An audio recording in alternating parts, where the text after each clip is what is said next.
Hello there, welcome to the Saroy channel wherever you are in the world, and so much love to each and every one of you. I hope you're doing great. I'm doing fabulous, thank you very much, and even better because you've joined me tonight for a fabulous story, and nothing beats a good story, as I always say, and this is certainly a very exciting one. So we're on part 5 of our story. But before we continue, if you haven't heard part 1, part 2, part 3 and part 4, click on the description because you really don't want to miss out on the entire story. So let's continue. Malachi's account.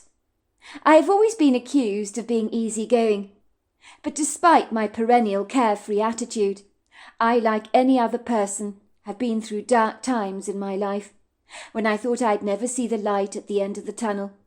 And in one of those rock-bottom moments, I also wanted to throw myself off a cliff, like many of these lost souls that come here to the cliff house, to tragically do just that. I do understand how desperate these people are. They just want the pain in their lives to stop. They may be filled with an overwhelming sense of guilt or hopelessness and despair that completely consumes them, and they want out. People often don't believe me when I say I've occupied that bleak space before, but I think we all have to some degree, at some point in our lives. It is what makes us intrinsically human after all. I remember someone asking me if I ever got upset about anything, and whether I was always happy and never sad. It's a little like asking the weather if it's always good. No one is constantly the same. And like the weather, we vacillate in much the same way, and can have our on and off days, but I would say I am more often than not pretty upbeat. Having said that, nothing ever prepares you for seeing a dead body lying on the edge of the beach. You never get over something like that, especially when I knew that if I'd spotted the dishevelled, sad young girl who had thrown herself over the cliff at night, I would have tried my damnedest to reach out to her and encourage her to change her mind about ending her life. One thing I always tell these lost souls is that nothing ever stays the same, and that there is a season for everything in our lives and a purpose. It is one of the quintessential universal laws of life. Even the trees in nature know this fact. They shed their leaves in winter and blossom again in spring if they're deciduous. It's an ongoing process of renewal, a beginning again, you could say. I tell these people they're going through a harsh winter of their lives, emotionally speaking. What you do is you try to overcome the challenges of those tough times, and when you see your first yellow daffodil, you know that the bleak place you once occupied is suddenly beginning to shift, and it always does, because it has to, because that is the law of nature, and even our human body is never the same. It is always ongoingly renewing itself. I knew when we moved to the cliff house, we'd be exposed to people like this, climbing up the long iron staircase from the beach to the top of the cliff and throwing themselves over to their deaths. Many of them, when they get to the top of the cliff, are hesitant, for there is a small part of them that really does not want to do this. And that's what I grab onto when I walk over to these people. I like to see that hesitancy, for in their lingering doubt there is the opportunity of hope. You'll be surprised how many of them just need a listening ear, someone who can listen to their story and empathize with their plight. And some of them, I believe, want to be persuaded to change their minds. When my son woke me up in the middle of the night to tell me there was a dead body on the beach of a young woman between the ages of 21 and 25, it grieved my heart that it was far too late to help her. I prepared myself for this emotionally, as I was fully aware that you cannot help everyone. I knew that there are people hell-bent on committing suicide, and no matter what you do, you'll not be able to stop them, for their decision is resolute. They are the type of people that won't hesitate when they get to the top of the cliff, because they have made their minds up that they are going to jump, and nothing can sabotage their determination. After my son and his best friend Dylan revealed the heartbreaking news about the young lady's demise, I clambered down to the beach with my son, along with a few police officers, watching the body of this young woman being hauled onto a gurney, covered in a sheet, and whisked away in the coroner's van, while crime scene tape was strewn around the immediate area, which is the normal protocol to establish that the woman's death was indeed a suicide. But they had to work fast because the high tide would come in soon. I felt profoundly sad, as did everyone on the beach that night. The EMT workers have seen this often enough and never get over it, but you can't let it destroy you. Otherwise you wouldn't function well in your life. You might think we were mad as a family to buy the Cliff House, because we are predisposed to this kind of grisly, depressing incident that most would rather not be acquainted with. But from the very beginning, moving here seemed right, as if in some way it was a calling, as if we were meant to be here. You have no idea how good it feels to talk someone out of committing suicide. Very often I bring these people back to our house for coffee, when moments before they had intended to kill themselves. They are regular people like you and me, that have reached a tough spot in their lives that they seem incapable of resolving. The mood over the breakfast table the following morning was lugubrious after the events of the previous night. I mean, how could it not be? We all felt desperately sad for the young lady. My wife Leonora was saying, "That's why people don't want to live at the Cliff House, and you can perfectly understand where they're coming from. They just don't want to be exposed to all this drama." She looked at me sadly as she stirred a pot of porridge over the hob, and I said to her, "But I wouldn't want to live anywhere else, would you, Leonora?" "Do you know, Malachi, I've given this a lot of thought, and you know what? I love living here, despite the tragedy that we're exposed to. I feel that if we weren't here, so many of those souls would have lost their lives. You have intervened, Malachi, and helped so many. And as the police keep telling you, you can't help everyone, but you've helped so many. And so I think it's great that we live here." "As you keep saying, Leonora, we're on top of the world, are we not? We don't have to drive to a beach. We can take a long walk away from the rocky cove, and then there we are, on an exquisite ribbon of beach, used by the public for long walks. What could be better than that?" "I feel the Cliff House fits our lives like a glove. And both Hannah and, of course, Chester just love it here as much as we do. But that poor young girl, lying on the beach, having thrown her life away so needlessly, it is absolutely devastating. I just wish you'd seen her, Malachi. You might have been able to save her. I do wonder why she came to the cliff so late at night. Maybe she just didn't want to be seen or spotted by anyone." My son and his friend Dylan were looking at each other, as if they had a secret knowledge of this girl. Chester proceeded to tell me that the girl's parents had died tragically, in a short space of time of each other, and that after a miscarriage, she couldn't go on any more. She had lost too much in her young life, far too quickly, and couldn't handle the crippling impacts of her losses. "How do you know all this?" Dylan I'd asked him incredulously. "You aren't acquainted with the young lady, are you?" My son and his friends seemed to be exchanging clandestine looks between each other, and then Dylan promptly said, "Tell your dad what happened last night, Chester. It's quite the story. Tell him what happened after we discovered the body." I was startled, and more than a little befuddled, when both teenagers proceeded to tell me about the 2 Bigfoots they'd encountered on the beach, who had salvaged the body of the young lady from the ocean. "They seem to know things," Dylan explained to me. "They said it's because they can read energy. They understood the young girl's tragic story, and exactly why she threw herself off the cliff. Chester here told them you had stopped many people from jumping to their deaths. They told us it wasn't a coincidence that your family are living here. I think they had something to do with you, Malachi, being called to the Cliff House. They were grateful you had heeded the call, because they said you were meant to be here to help those lost souls. They told us she was resolutely determined to take her own life, and that nothing you could have said would have stopped her from doing so. They told us she had lost her parents within a short space of time, and then her miscarriage had been the final straw for her. I have to admit I was relieved to hear that. I wouldn't have been able to change the girl's mind about jumping over the cliff, but I was to find out from one of the police officers I know, who has become a good friend of mine since we moved to the cliff house, that the young woman in question had indeed tragically lost her parents and had recently experienced a miscarriage, so the two Bigfoots were correct. How could they know so much stuff about her? The mind boggles. They must have some superior intelligence, I concluded.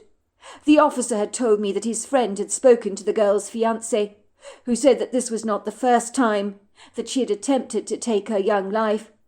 The first time she had overdosed on tablets and was sent to hospital to have her stomach pumped. She had been furious to be saved. It would seem her fiancé had tried desperately to get her psychological help, but the young lady threw all the medication she had been prescribed down the toilet and refused to take it. The girl was determined to end her life. She had gone beyond the point of no return, and that eased my conscience exponentially.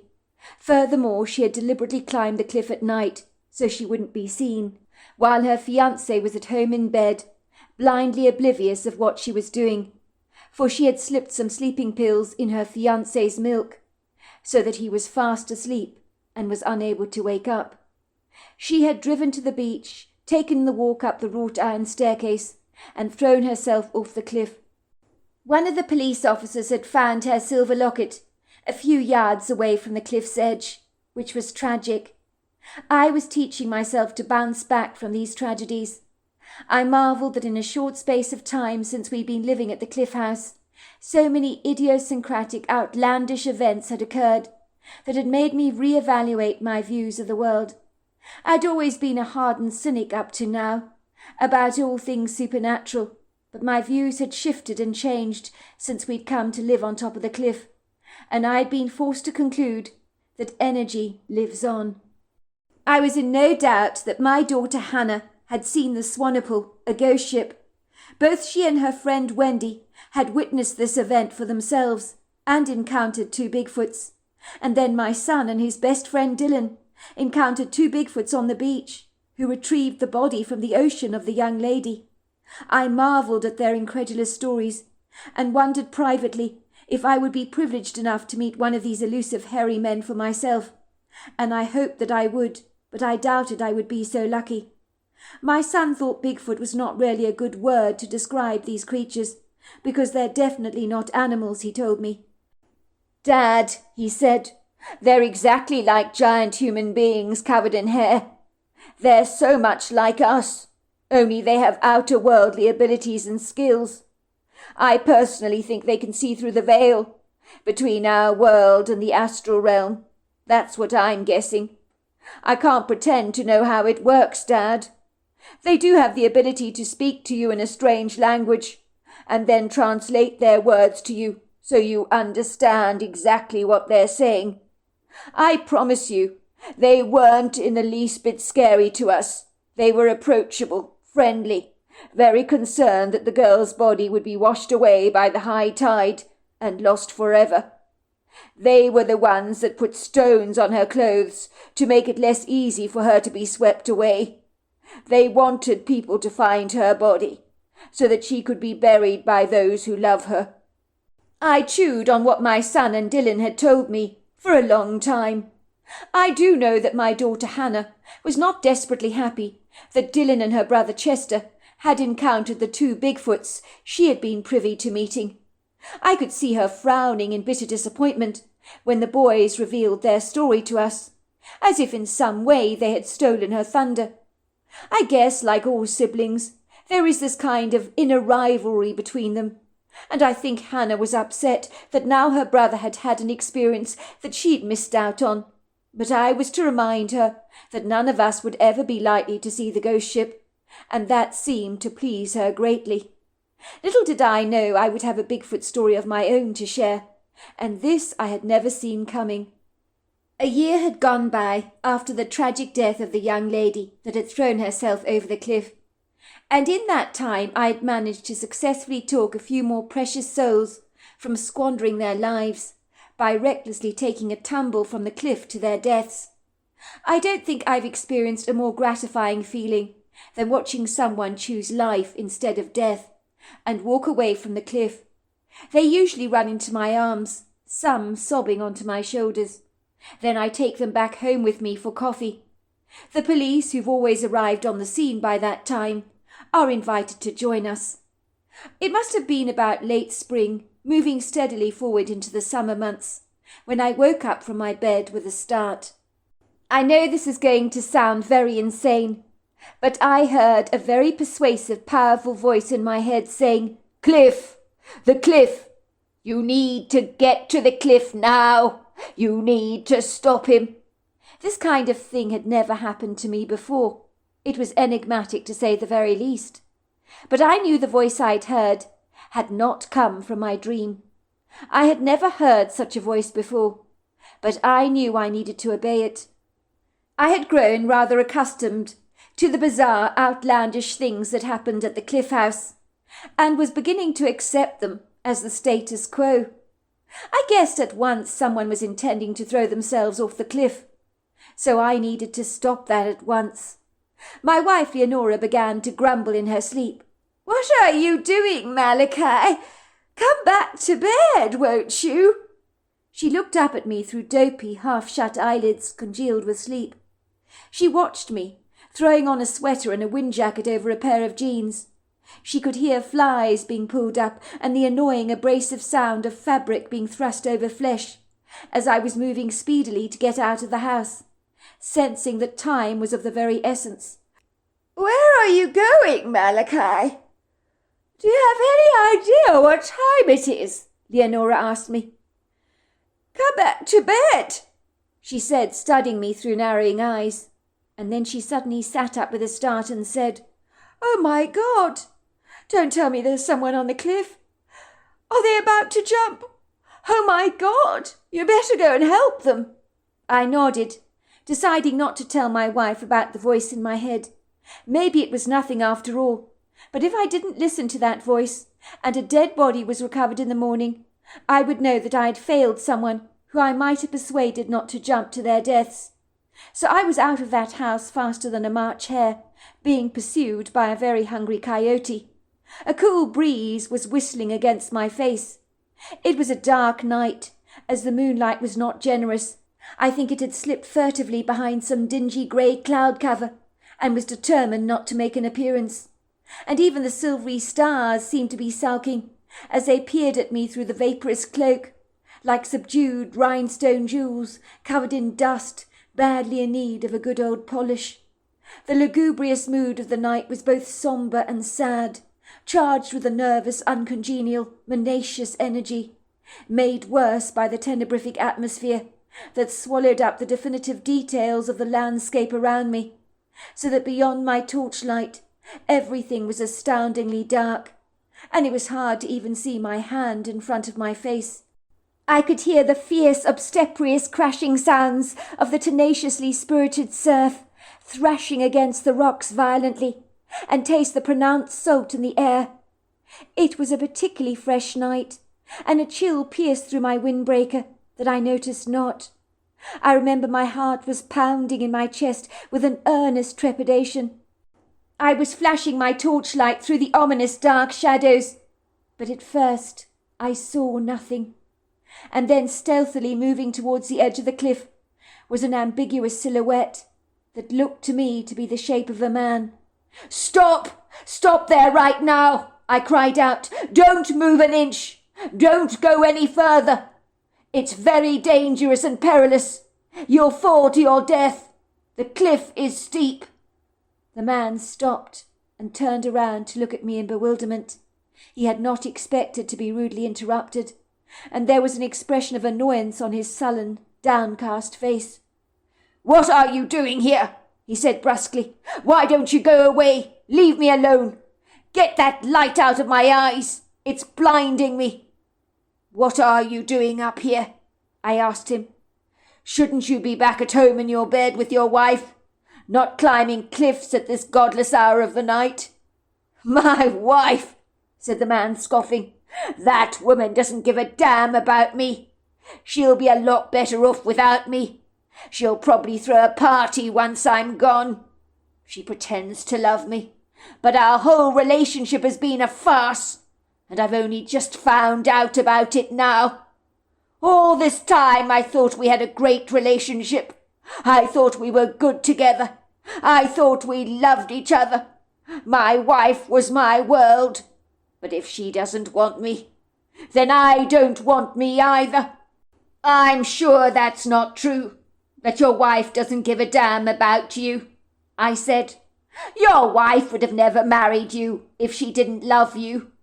And if you're going through a rough patch at the moment, well, welcome to the club. There's not a marriage that doesn't go through hiccups, but relationships can always be fixed, like a blocked drain or a leaking ceiling. You wouldn't throw the sink away because the drain was blocked, would you? You'd call a plumber to help fix the problem. Why would you climb a cliff like this, willing to throw your life away, when you need to fix whatever is broken in your marriage? I bet if your wife knew what you were doing right now, she'd be utterly devastated. Because whatever is irking the both of you, my bet is you can fix the problem. Do you know, I recently heard that people intending to get divorced, who seek help and counselling, and are still together, are very glad they never split up in the first place. The man's expression became more annoyed. His forehead broke out into a lot of crinkled furrows, as if weighing my words. You talk a lot. You're very irritating, you know, he said. The name is Malachi Anderson, and you are? Does it matter who I am? Said the man, scowling. Yes, it does, as it happens. It matters a lot. The name is Philip, and for the record I'm sure you're well-meaning. But let me get you straight. My wife does not love me. I read her comments on her cell phone to her friend. I cannot stand him, she wrote. He's ruining my life. I wish he was dead. She never said any of those things to my face, but she's always sending messages to her best friend. And I read what she wrote today, so I'm not deluding myself. But how do you know she was talking about you? I asked the man. Who else could she be talking about? Said Philip. Me and my wife had a mild disagreement about something. It was mild. I can't even remember what it was. Then she texts her friend and dashes out to retrieve the post. I saw the text she'd written. I'm not in the habit of reading my wife's messages, but I couldn't help myself. I'm in no doubt she was talking about me. Even her friend replied and said, Yes, he's a bummer. You poor, poor thing. What you have to put up with every single day. My heart goes out to you. Let's hope he drops down dead, so you can get a new replacement. You see, I'm expendable. In my case, the sink and the blocked drain need to be thrown out together. Now would you mind stepping back, so I can do my wife a very big, big favour? I don't want to take you down with me. The ground, as you say around here, is precarious. What can I say to make you change your mind, Philip, about jumping? If it helps, I've been in a rock-bottom place myself, when I very nearly took my own life. And you know what? I'm very glad that I did not. I would have missed out on so much. My children, my wife, the life that I have here. I live in the house on the cliff, and I've met many people like yourself that I've talked down from taking their own lives. And you know what? They're glad they listened to me. I get a lot of feedback about that. Some of them even send me flowers because they're happy to be alive. Very often they work through the issues that trouble them. In your case, if I were wearing your boots, which I'm very glad I'm not, incidentally, because I would not like to be standing that close to the cliff, because I'd have far too much to lose. But if I were wearing your boots, I would confront my wife. I would ask her what was going on, and what she meant by sending those nasty messages to her girlfriend. What if you were to jump to your death right now, for no reason at all. What if you completely misunderstood the meaning of those texts? Would you really want to throw your life away over a misunderstanding? Imagine you lose your wife because you got everything horribly wrong. That would be insane, wouldn't it? I personally think you've got your wires crossed, but you'll never know the truth now, will you? Because once you drop to your death, you'll never be able to find out. Malachi could smell the strong alcohol on the man's breath. It was always worse when people had been drinking before they came to the cliff, because they were so much more unsteady on their feet. Malachi believed they did it to make their decision to take their lives a whole lot easier. And it was clearly what this man had in mind. Malachi sensed dying was not what this man really wanted. Not really. I know what you're thinking, said the man, that you can persuade me to change my mind about jumping over the cliff. But I love my wife enough to do this for her. And I'm also doing myself a favour. She clearly wants to meet someone else. I'm not good enough for her anymore. And I can't live with her being with someone else. It's more than I could possibly bear. I'm leaving her with a clean slate, giving her exactly what she wants and needs. I very much doubt that this is what your wife would want. And as for you, I don't believe you really want to die. And I don't think you're doing this for your wife. I told you, I'm doing it for the both of us. Haven't you heard the saying, if you love something, set it free? That's exactly what I'm doing. People say committing suicide is selfish, don't they? But it's not always. What if you're a burden to someone and you're releasing them from that burden? Yes, I've heard that saying before. But it doesn't mean go kill yourself. It really means giving that person space to make their own decisions. And if they come back to you, then it's meant to be. From where I'm standing, you're making all the decisions on behalf of your wife. You're being incredibly selfish. I'll kill myself, and then the wife will be happy. But how do you know that that is how she feels? You haven't even bothered to ask her how she feels. What if she will never forgive you for what you've done? What if throwing yourself over the cliff brings her great despair? What if your actions break her heart? And my bet is they will. Do you want her to feel devastated? Look, I know exactly what you're doing. You're trying to fill my head with doubts, to stop me from jumping. And I get why you're doing that, but it's not going to work. You did not see those texts. Now step back, unless you want me to bring you down with me. I'd hate to do that to you, but the choice is yours. You cannot stop me doing this. I'm sorry. My mind is made up. I could see the resolute intention on his face and the steely determination, and I knew I couldn't stop him. Please don't do this. Please don't. He was about to step forward when a stone went flying towards him, hitting him on the side of the head, so he blacked out and fell backwards. And then I saw 2 Bigfoots charging towards me, dragging the man away from the cliff. The moon was showing her pearly face again as the cloud cover dissipated. I stared at the Bigfoots incredulously. They had saved this man's life by knocking him out with a blow to the head and pulling him away from the cliff.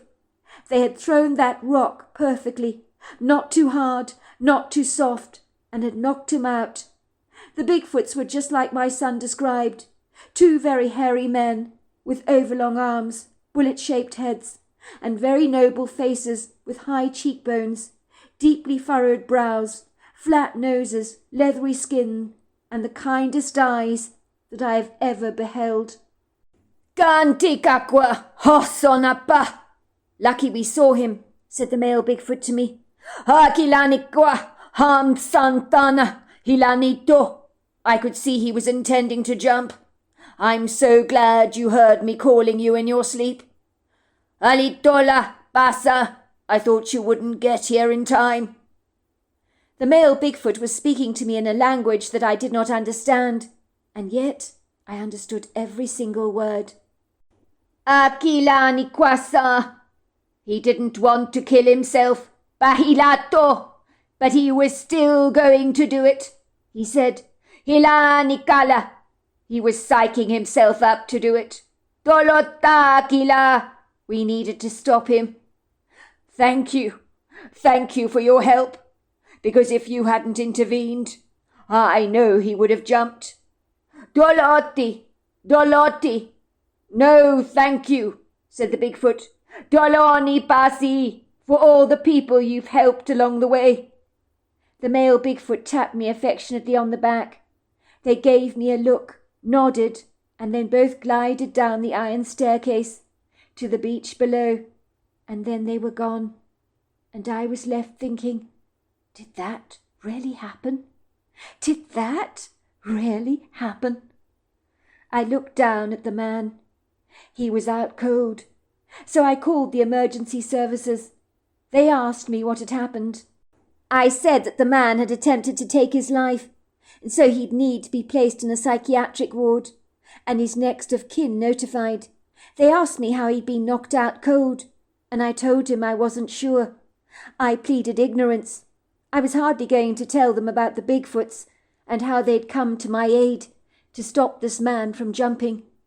The next day, when I went to the hospital with my wife Leonora to see Philip for myself, I was surprised to see he was eager to see me. He had come around from his concussion. There was a bandage on his head. He asked me what had happened. I was standing there talking to you on the cliff. I was about to jump, and the next thing I wake up in a hospital bed with a thumping headache, feeling very concussed and confused. I shook my head nonchalantly. I had no idea, I said gingerly. You were talking to me, and then you just dropped on the ground. You must have hit your head very hard, I lied. A woman in her early 50s with brown hair tied back in a pigtail and brown, cheerful eyes was studying me curiously, with an enigmatic, questionable expression on her face. She was holding Philip's hand, and the man was beaming from ear to ear, with a smile so large it was almost impossible to believe that a few hours earlier this very same man had gainfully attempted to take his own life. This was the man I was telling you about, sweetheart, he was saying to his wife. I believe if it wasn't for him, I'd have thrown myself off the cliff. No matter what he tells you, dear, I think he stopped my fall.